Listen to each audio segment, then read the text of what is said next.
शरीर कांपने लगता है, आंखें पलट जाती हैं, लहजा बदल जाता है और मुख से निकलती है साक्षात देववाणी। हमारे पहाड़ों की देव संस्कृति में एक शख्स ऐसा होता है जिसकी बात पूरा इलाका सुनता है और यही शख्स होता है देववाणी का वाहक। मेरा नाम है गीता, सीरीज का नाम है डिकोडिंग देव कल्चर और आज का विषय है देवगूर, जो ना तो कोई पुजारी होता है ना ही कोई आम आदमी।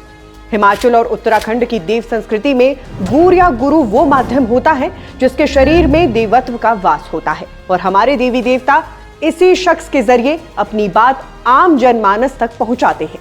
आमतौर पर किशोर अवस्था में ही किसी को देव चढ़ना शुरू होता है, जिसे देवता स्वयं चुनते हैं। वहीं कुछ मामलों में ये चयन जन्मजात भी हो सकता है या फिर पूर्वजों की वंश परंपरा से प्राप्त होता है। और जब देवता अपने गूर के शरीर में प्रवेश करते हैं तो गूर एक विशेष आवाज और बोलचाल की शैली में बात करते हैं, शुद्ध, भारी भरकम, पहाड़ी या संस्कृत निष्ठ भाषा, जिसे देववाणी कहा जाता है। किसी देव का गूर बनना इतना आसान भी नहीं होता, बल्कि ये कई महीनों या कई बार कई वर्षों की तपस्या के फल से प्राप्त होता है। कई जगहों पर देवता जिस शख्स के शरीर में प्रवेश करने वाले होते हैं तो वो शख्स अपने परिवार को छोड़ कई महीनों के लिए गायब हो जाता है और जंगलों या अन्य स्वच्छ स्थान पर तपस्या में लीन हो जाता है।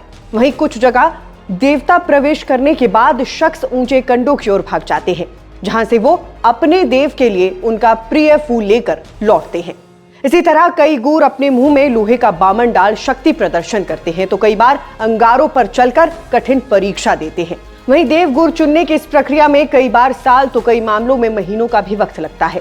देवगूर को देव नियमों में ही रहना होता है। कुछ इलाकों में देवगूर अपने बाल नहीं काट सकते, ना ही उनके बाल जमीन को छू सकते हैं और कई इलाकों में देवगूर अपने घर और मंदिर के अलावा कहीं बाहर और दूसरों के हाथ से बना खाना भी नहीं खा सकते। सात्विक जीवन, नशा नहीं करना, पवित्रता बनाए रखना, ये ऐसे नियम हैं जिन्हें सभी देवगूर निभाते हैं और कई गूर तो आजीवन विवाह भी नहीं करते और ब्रह्मचर्य का पालन करते हैं।